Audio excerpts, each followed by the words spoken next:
Hello everybody and welcome to episode 100! Yay! We made it! 100 episodes! Woohoo! Let's all celebrate and have a good time. Okay, for today's episode, this is the first episode recorded, or the first bit of footage recorded after we did the Bog Witch update. So this is the most recent footage recorded for the playthrough. We are finally starting to catch up, and I'm really happy with that, because it means that whilst I'm actually going through editing and doing the audio and stuff, I'm actually remembering what the heck it was I was doing. So I can actually, I don't have to sit and watch the full episode before then doing the audio for it, which is fantastic. And as you can see here, we have our food prep table and the mead kettle next to one of the stone hearths, and we also have some barrels on that back wall there. So yeah, this is all post-Bog Witch update.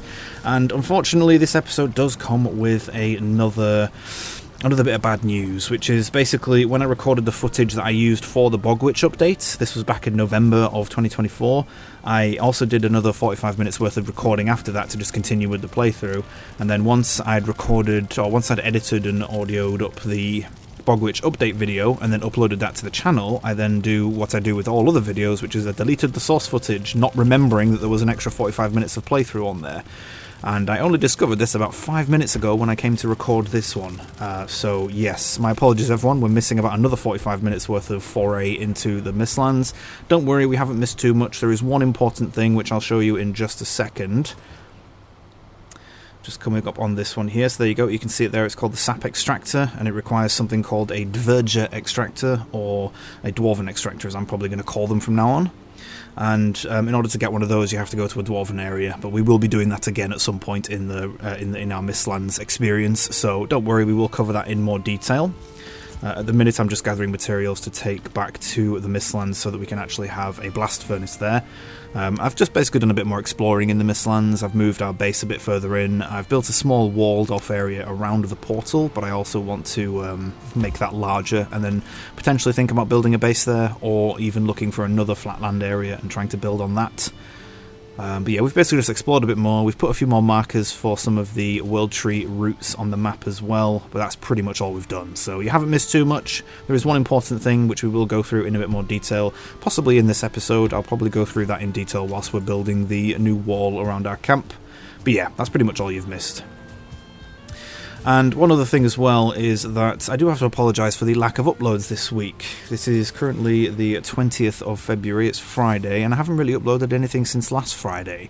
And basically life has just kind of gotten on top of me a bit recently. Things have been really busy, and I just haven't had the time to edit and upload anything. So hopefully I'll be able to get this episode out either tonight or tomorrow, which will be... It's not Friday today, what am I talking about? It's Thursday today. I'm an idiot. So hopefully we'll get this out tomorrow on Friday, so it won't be longer than a week after our previous upload. But yes, apologies for that. It's just been a hectic busy week, so haven't really had the chance to get anything done in terms of series, which is a bit disappointing. And yeah, that's pretty much all the updates so far. Now we are just going to head back to the Mistlands base portal, so we can have a look at where we've moved the portal to. And you can see the kind of walled off area that we've got and all the good stuff. Now this episode is only going to be about half an hour long. I don't want to go too much over half an hour with this one, because we've had a lot of episodes recently be quite long in length, and I wanted to kind of keep this one back to the standard about half an hour-ish. There we go, so you can see our walled off area here. We've got a couple of chests down as well, which have most of the things gathered that we've collected from the Mistlands so far. It's mostly just more of the same, but there are a couple of newer things in there, again, which we'll cover in a bit more detail when they become relevant, because a lot of it isn't really relevant to us yet. But the sap extractor, which I showed you earlier, that is very relevant to us. So, like I said, when we're building the wall, I will go through that in a bit more detail. We do plan to do that. Now, one of the main important things that we need whilst building a base is we need a way to get rid of the mist in a much larger area. That's going to make it a lot easier for us to build things and to see enemies coming. Now, obviously, our wisp light only has a certain radius around our character, which is it's moderately sized. Oh, just quickly, here are some barrels that we built from that the Bog Witch update video. So we did build some of those barrels, some of the smaller chests. They're quite good. They're quite thematic. I quite like them. But I probably won't use them too much in terms of storage because they are tiny. Here is our wisp fountain, and I'm probably going to build a second wisp fountain because we want to collect quite a lot of wisps. Oh, one other thing as well is that our chicken has finally matured into a hen. She doesn't seem to have any food in there though. Hello, Miss Hen. Have I picked up your food by accident? I think I have. Yep, yeah, there's 86 seeds. There we go. Let's chuck those down on the floor for our hen. She is tame and happy, and she loves me. Yay! So hopefully now, with this, I'm hoping this chicken coop setup actually works properly. Hopefully now she will eventually lay some more eggs, and they will also hatch and mature into more hens who will then lay more eggs, and we can also pick those eggs up and use them as another food item.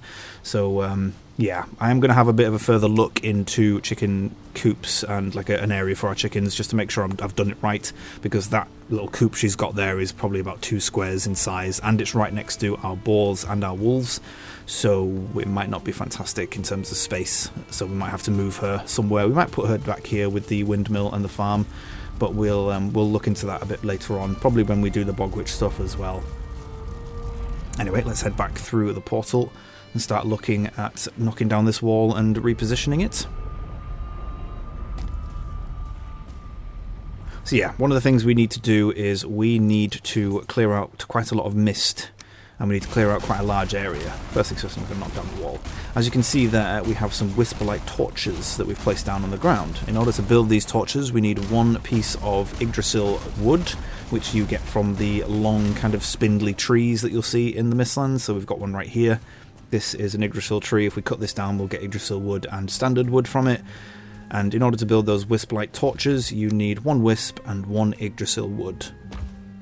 This is the main reason why I will always recommend building a second wisp fountain from the items you get from Yagluth, the Tortured Soul, I believe it's called, or Fragmented Soul, I think it's Tortured Soul. You get 3 of those, you only need 1 per wisp fountain, so build at least 2 of them. If you want, just build all 3, and then wait for nighttime. They will generate wisps passively, and you can collect them throughout the evening. So if you're ever back at base at nighttime and you haven't got any wisps, I'd highly recommend just sticking around for a couple of minutes and picking them all up. I'm just quickly showing you the map here. We do have the marker far north, which is the dwarven area we found in our exploration episodes when we were sailing around. There you go, there's our Yggdrasil. Oh, sorry, it's called an Yggdrasil shoot, not an Yggdrasil tree, because actually Yggdrasil is the world tree, so that's just a shoot, not the actual tree itself. But yeah, if you cut those down, you'll get Yggdrasil wood. And yeah, from the map you also saw we do have a big splodge of plains right next to where our current base is, which is quite well located because we are going to need black metal scraps or black metal bars for crafting. Aha, here we go, we have a wisp next to our fountain. All you have to do is just activate it, it will drop to the ground and you can then pick it up. Now, wisps do come into these fountains quite slowly. There you go, there's the wisp in our inventory. This is another reason why I'd recommend building more than 1 of them, because if you want to gather quite a lot of them to build those wisp torches, then you will need more than 1 fountain.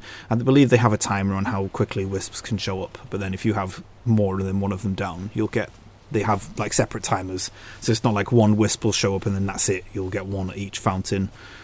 Not sure how long the time period is. I should probably look into that. But yeah, it's just a good way of collecting wisps to build those torches with. I believe wisps have some other functions in crafting in later on in the Mistlands as well. I'm pretty sure there's a weapon that uses wisps. I'm pretty sure. We'll have to wait until we actually get some more recipes. Torn Spirit. It's not got a Tortured Soul, it's a Torn Spirit. I do apologise. I really should be sure of the things I'm talking about. So yeah, Torn Spirits you get from Yagluth, you need that and some stone to build these wisp fountains, which you can then gather wisps from. Wisps will only appear at night time. So there you go, it's 10 stone and 1 Torn Spirit, and you do need a stone cutter. So we place the second one right here, just place it next to it, and then we'll just put the stone back. We do have a stone cutter nearby, so that makes crafting it nice and easy, nice and quick. There we go, another wisp. Now you're probably wondering why I've turned my wisp light off, as the wisp light does act as a natural source of light as well, which I quite like. I've turned it off just to make it easier to see wisps flying around the fountains. Sometimes I might see my wisp fly past my head and think it's a normal wisp and try and spend about 10 minutes picking it up. I totally didn't do that the first time I went to the Mistlands. Nope, that didn't happen. No, that's a lie. It totally didn't happen. I didn't waste 10 to 15 minutes of time trying to pick up my own wisp. There you go, there's the wisp torch. Yggdrasil wood and a wisp. That's all you need. But obviously, because the wisps come in quite slowly, it's a good idea to go back to your base every now and then. We might even move one of them to the Mistlands base when we have it, like the actual walled off area, because then we can just passively collect them in the Mistlands. Although that's if it works in the Mistlands. I haven't tried it yet, but it would make sense if it would. We do also have a new item, a new tool, which is our black metal pickaxe. We made that in our previous episode. It's still level 1, so we will want to upgrade that at some point, but we've only got 4 black metal bars left, and I don't think we have that many scraps either, so we'll have to save that for now. But yeah, we are going to go back to the Mistlands base at some point, and we are going to move that. We're going to build a bigger wall. Here is some of the black marble crafting elements. So you've got black marble flooring and stuff like that. I quite like it. It does look very nice. Oh, hello. We've got quite a few wisps now. So you go. We had 2 at the fountain on the left, and we had 1 on the right one. So they do come to both fountains. It's not just 1 at a time in terms of wisps generally. So if you have more than 1 fountain, you'll get quite a lot of wisps quite quickly. And yeah, these wisp torches clear out some of the mist in the Mistlands in a radius around them. I think it's about the same size as the wisp light that you have yourself as well. Oh god, we can't see anything. Let's put our wisp light back on. There we go. You release the bound wisp. But yeah, you will need to cover the area in quite a few of the wisp torches as well if you want to clear it all out of mist and make sure that you can actually see enemies coming and stuff like that. You do have to get quite a few of them, so it is it's quite important. I'd probably just recommend putting quite a few of them all over your buildings and on the ground and stuff. Oh, let's just put one down here so we can actually... There we go, much better. So you can see there the mist is kind of encroaching on the areas where the wisp light or the wisp torches don't reach, so you kind of have to have them quite spaced out, but it does allow you to clear out quite a large area of mist so that you can actually see enemies coming. If you're going to get attacked by something, you can see them coming from a further distance, and it makes it easier to build as well. So I highly recommend having quite a few of them around, just so that you can keep an eye on things. And one thing as well is I'm a bit 50-50 about building in this base, just because of the building in this area, sorry, just because of how like the different inclines and stuff. It's quite hilly, it's not flat enough for my liking. I'm going to have to get the hoe out and start flattening a lot of ground, which is going to take us a bit of time, so we will build a walled off area here and we'll start doing the initial crafting and stuff like that, and gathering of items and stuff, but we'll probably look at maybe finding another area, maybe? I'm not sure. We might not find anywhere else. This might be the best piece of land that we can find in this particular Mistlands area. So that's why we're gonna start with the walled off area, and we'll keep it here, and we'll keep exploring and stuff like that. If we do find another area and it's quite easy to get to, we can always just build ourselves a cart and just pull everything along. Okay, now first things first, I want to clear out some of the stuff where we're going to put our walls. So we need to clear out this ancient armour here, gather ourselves some more copper and some more iron.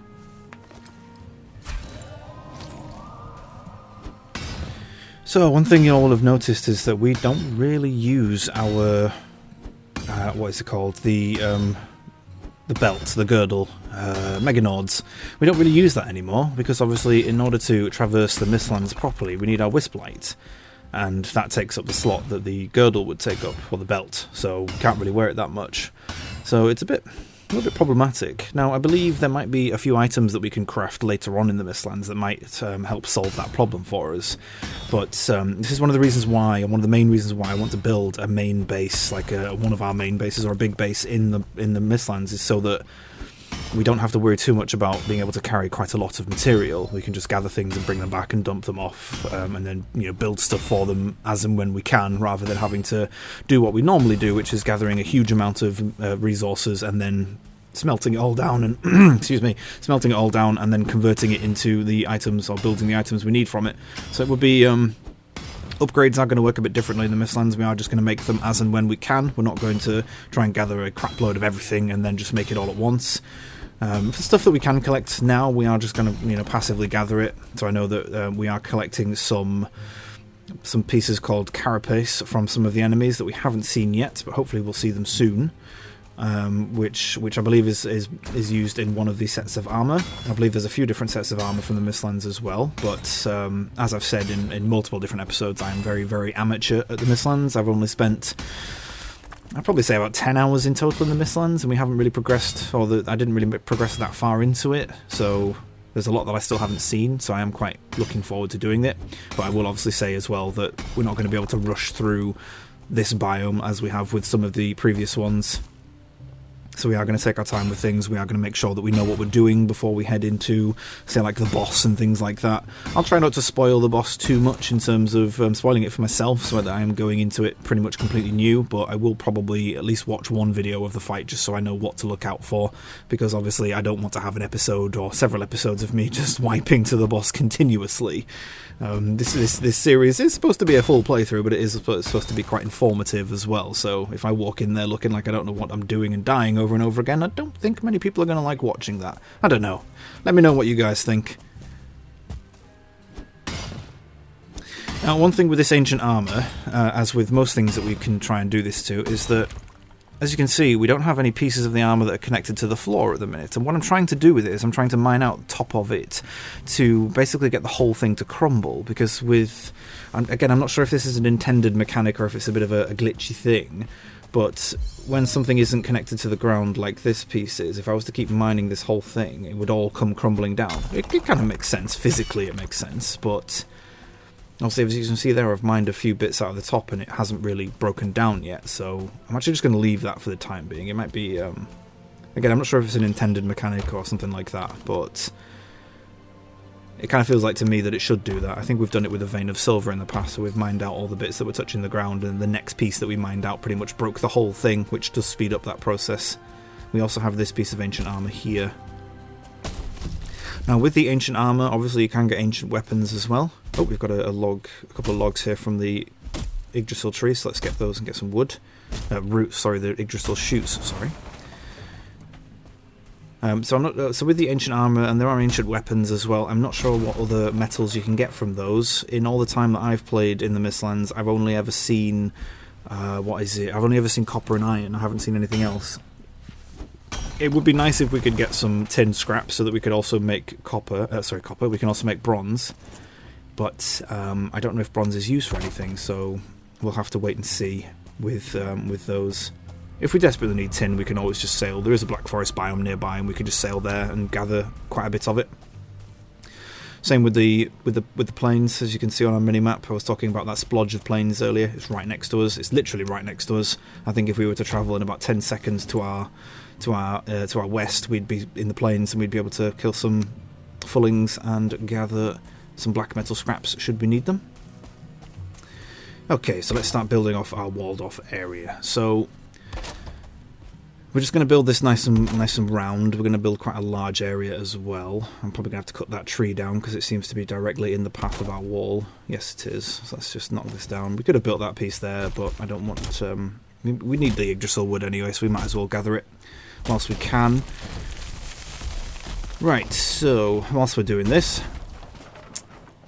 let's cover the Dverger extractor, or the Dwarven extractor. So in the Mistlands there are a few different areas that you'll need to go and visit. Some of them will be populated by dwarves. If you recall back to our exploration episodes when we were sailing around the plains looking for Yagluth, we found a dwarven tower which had a dock connected to it. It's on the far northern part of this Mistlands area that we're in at the minute. It's actually somewhere that I want to go back and pay a visit to. Yeah, we'll probably go and visit them at some point, because I believe there was an extractor in there as well. So there are a few different types of these dwarven areas. There are some which are these big black marble towers. There are a couple of different types of these towers. One type of them we'll cover when we actually find one, because there aren't any dwarves there.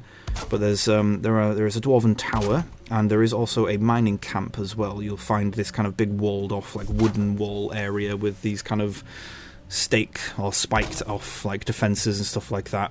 And obviously the main thing you'll notice with these dwarven areas is they're populated with dwarves, or the Dvergers. I don't know if they're called Dvergers, they might just call dwarves. We'll have to find one and find out what they call themselves. I believe they're called Dvergers. Again, I could be butchering the pronunciation of that, so I do apologise to anyone who knows the pronunciation of that word. I'm probably getting it incredibly wrong. Oh, we've run out of wood. Let's go grab some more of that. I think there's some in the chest. Let's find wood. Ah, yes, there we go. So yeah, so you have to find one of these areas. Now in these areas you'll notice they have obviously lots of different crates and stuff like that, and there's a specific type of crate you're looking for to find the extractor. It's kind of a long, thin, very small looking crate, but it will also have these specific kind of blue runes on them. You'll notice them because I don't think any of the other crates in there have these runes on them. So you'll kind of see this kind of glowing blue rune on there. And that is the crate where you'll find the extractor. Now, in order to get the extractor out of that crate, you do have to smash the crate, but you won't be able to smash it straight away as soon as you see one. Now, these dwarven areas come with a kind of it's like a little wooden totem. I believe it's got these kind of gold lines around it, and it looks like a totem of a person. If you've explored your merchant and your clothier areas...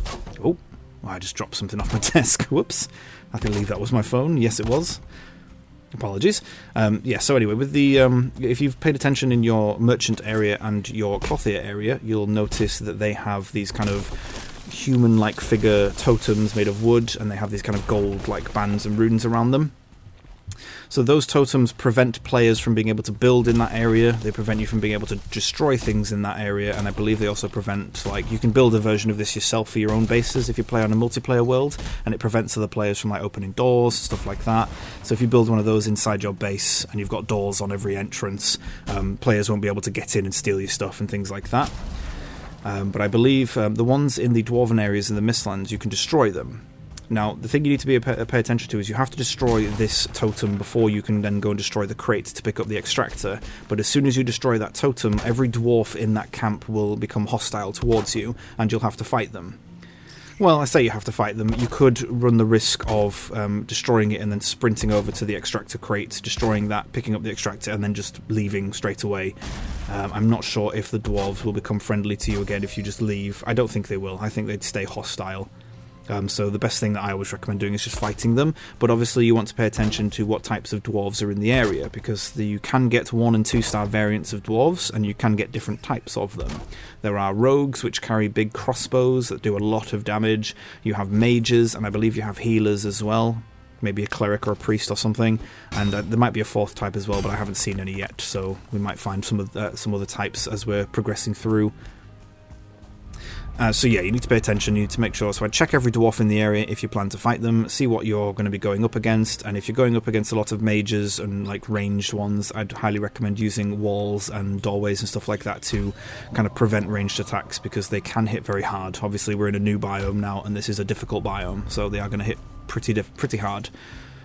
That was how I gathered the current extractor that we have. I believe this extractor, yeah, we go, it's in that chest there, the top right hand corner, there you go. You can also see it's got the icon on it that prevents you from taking it through portals, so you can't portal with the extractor. It behaves the same as a metal bar or a metal ore.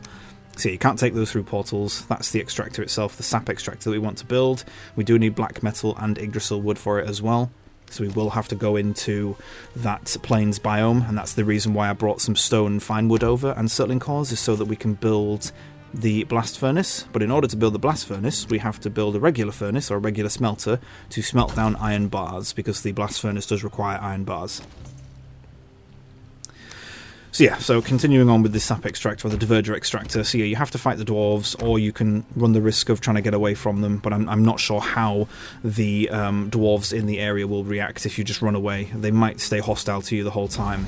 Now, the good news is that just because you've annoyed those dwarves and stolen something from them and they're hostile towards you, does not make every dwarf in the Mistlands hostile to you. Oh, we can't teleport because we're still, yeah, we're still holding the extractor. Whoops. Let's put that back. Yeah, there we go. So yeah, so you don't have to worry about every dwarf in the Mistlands being hostile to you just by attacking one camp of them. They're kind of like, I believe the camps are the way the factions, they have like different factions or something like that, so you don't have to worry too much about annoying every dwarf in the Mistlands. You're not going to be constantly at war with them unless you want to constantly be at war with them. It's your choice. You can kill them to collect their stuff. They do drop other scraps of things as well. I believe they drop some of the... if you remember the red and the blue utes that we got, the kind of cloth material that we built these little banisters, these little kind of like cloth banisters here that we've got, or not banisters, what they're called, like curtains almost. And then the carpet that we have in our comfort room as well, that was made using the red ute, which we got from the mountain. I believe the dwarves drop those as well, but I will have to go and pay attention to that. We'll find out when we go and clear out another camp, because we will need to clear out another camp to get another extractor at some point.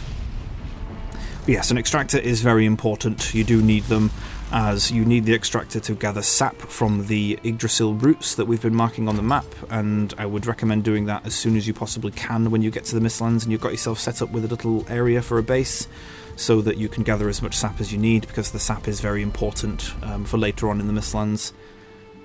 So yeah, I'd highly recommend getting as much sap as you can. So I'd get a couple of different extractors and stuff like that, and then we'll cover how to get the sap from the roots when we actually get onto that with the playthrough. So yeah, that is how you get a Diverger extractor. You need to take down the totem in order to be able to destroy the crate. You need to destroy the small kind of wooden crate. It's long and thin, and it will have a glowing blue rune on it, and you need to destroy that crate in order to get the extractor out of it. But obviously you will then make the dwarves hostile against you, so you will have to either fight them or run away. Honestly, I'd opt to fighting them. You should be powerful enough with your planes, armour and weapons in order to take them on. And whilst they do hit pretty hard, they're not too difficult. But you also don't want them chasing you back to your base and then potentially having a mage who's just going to fireball your base all day long and destroy all of it. They can be quite dangerous, those mages. As anyone who's played World of Warcraft will probably know, they've always been a bit of a danger. Okay, that's pretty well timed actually. We finished the explanation just as soon as we finished building our walled off area with some gateways. Now, with this walled off area, it's not going to protect us completely. If any of the Mistlands enemies decide to try and knock these walls down, they're going to do it fairly quickly, because they don't have a huge amount of durability to these wooden stake walls, but I like them as just a layer of defense, just to kind of slow things down from getting to us. At least that way we've got some time to potentially heal up, or put some armour on, pick up some weapons, stuff like that, so it's quite nice. Okay, oh, there's a hare. Here's one of the Yggdrasil roots that we've marked. The ancient root is pulsating with energy. So that kind of text that you get when you hover over the roots, that will change the more sap you extract from them. But again, that's something we'll cover a bit later on. And for now, we pretty much just need to continue exploring. There isn't really a huge amount else that we really need to do right now. We don't need to go through anything. Now, one of the main problems with traversing the Mistlands is these areas here, these kind of... They're not mountainous areas, but they're kind of these big, like, stone spikes that come up, but the Mistlands is covered in them. The majority of the Mistlands is like this, and traversing the Mistlands can be very difficult. Think climbing up a very steep mountain. Oh, hello. Oh, that's a Seeker. Oh, okay, so this is one of the first enemies you'll encounter. This is a Seeker, a giant bug that has wings. It can fly. Well, I say it can fly, it can float.